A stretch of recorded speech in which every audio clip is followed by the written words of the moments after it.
नमस्कार साथियों, जय श्री कृष्णा, जय श्री राधे। साथियों कैसे हैं? आशा करता हूँ सभी स्वस्थ होंगे, मस्त होंगे। तो मित्रों, श्री हित प्रेमानंद जी महाराज की अपने सदगुरुदेव भगवान से कैसे मुलाकात हुई, इसके बारे में उन्होंने खुद एक अपनी वेबसाइट पर जो है लिखा हुआ है। उनके स्ववचनों से जो है सुनकर और उस पर लिखा गया है। तो वही हम आपको एक बार सुनाने जा रहे हैं कि उनकी अपने गुरुदेव जी से कैसे उनकी मुलाकात हुई और कैसे जो है काशी से मथुरा उनका आगमन हुआ।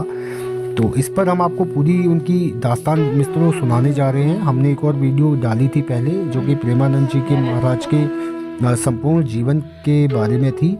तो वीडियो को पूरा सुने साथियों। वीडियो पसंद आए तो अपने मित्रों के साथ में शेयर अवश्य करें। तो स्टार्ट करते हैं साथियों। जय श्री कृष्णा, जय श्री राधे, नमस्कार। सच कहूँ तो मेरे मन में कभी नहीं आया था कि मैं कभी वृंदावन आऊँगा। मैंने भी कभी नहीं सोचा था कि मैं लाडली जू का उपासक बनूंगा। मुझे तो यह भी नहीं पता था कि यह उपासना होती क्या है। यह शरीर महादेव जी के प्रांत में जन्मा था। हमारे क्षेत्र में अगर कृष्ण भक्ति की कोई चर्चा होती थी तो वह केवल जन्माष्टमी के समय होती थी। उस दिन घर को विशेष रूप से श्री कृष्ण के स्वागत के लिए सजाया जाता था। बस इतना ही जानते थे सब, बस सिर्फ इतना ही। और हमारे आराध्य देव भगवान शंकर जी थे। शास्त्रों में प्रमुख ग्रंथ रामचरितमानस था। हर घर में एक उत्सव होता था जिसमें सभी लोग अखंड रामचरितमानस गाते थे। अगर गांव वालों के हृदय में कोई धार्मिक ग्रंथ था तो वह केवल रामचरितमानस था। अगर हिंदू साहित्य का कोई महान विद्वान था तो ज्यादा से ज्यादा श्रीमद् भगवतम, उससे बढ़कर और कुछ नहीं था। वृंदावन मेरे हृदय में था ही नहीं। भगवान शिव की कृपा से ही मुझे यह भक्ति प्राप्त हुई है।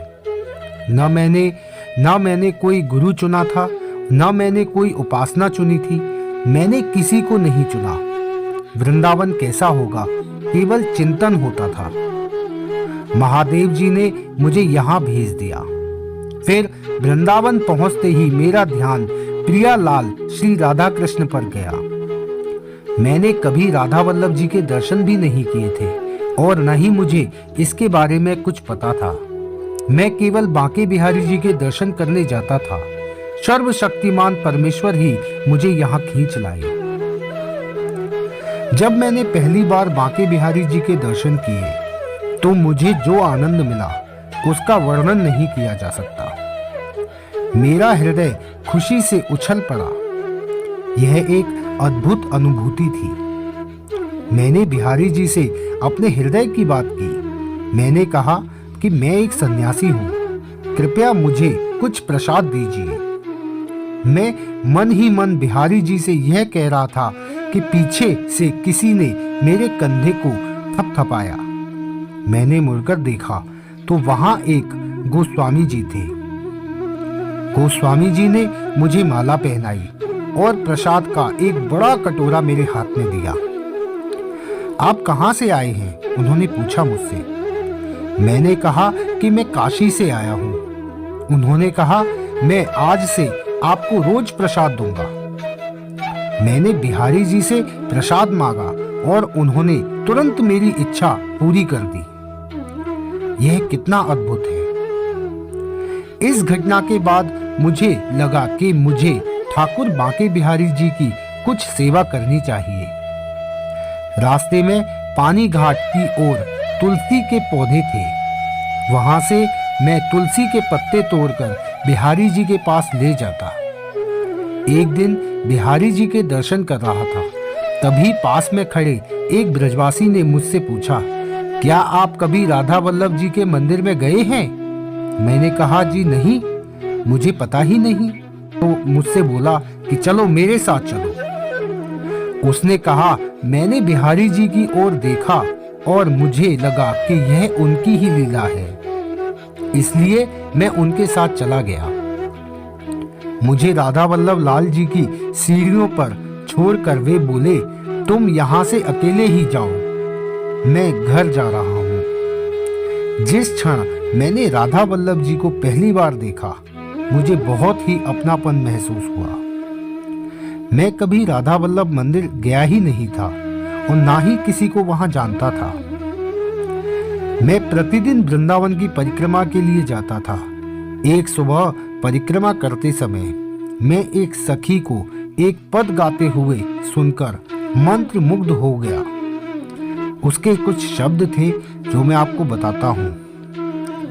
श्री प्रिया वदन छवि चंद मनाओ, प्रीतम नयन चकोर, प्रेम सुधा रस माधुरी, पान करत निसि भोर।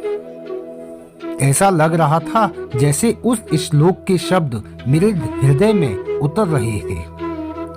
मैं उनकी ओर चलने लगा, उन्हें प्रणाम किया और पूछा कि मुझे इस पद वाली वाणी जी कहाँ मिल सकती है, मतलब ये पद आपने कहाँ से लिया है और मैं इसे कहाँ से सुन सकता हूँ या इसकी पुस्तक खरीद सकता हूँ। क्या आप मेरे लिए यह वाणी ला सकती हैं?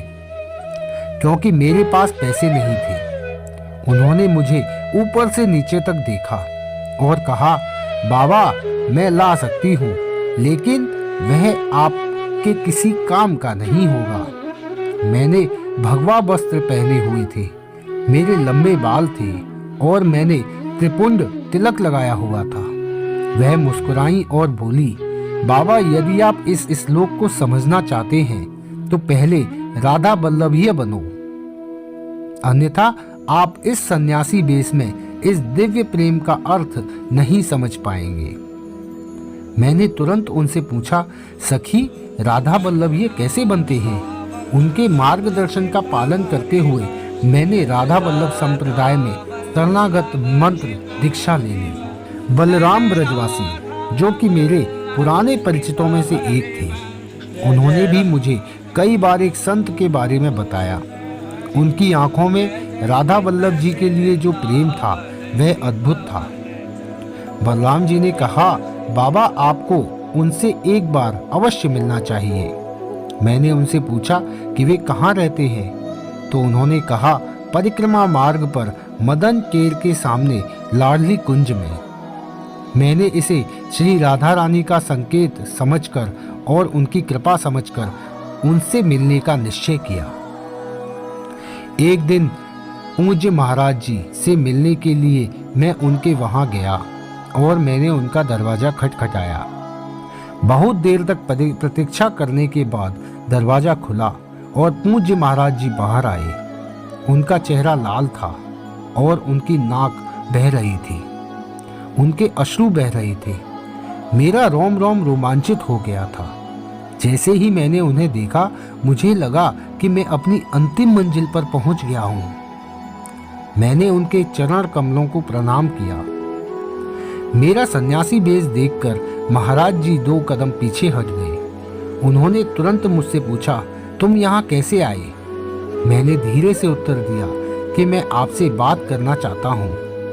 उन्होंने कहा, नहीं, मेरे पास बात करने का समय नहीं है। उन्होंने हाथ जोड़कर कहा कि कृपया वापस जाओ और वे दरवाजा बंद करने लगे।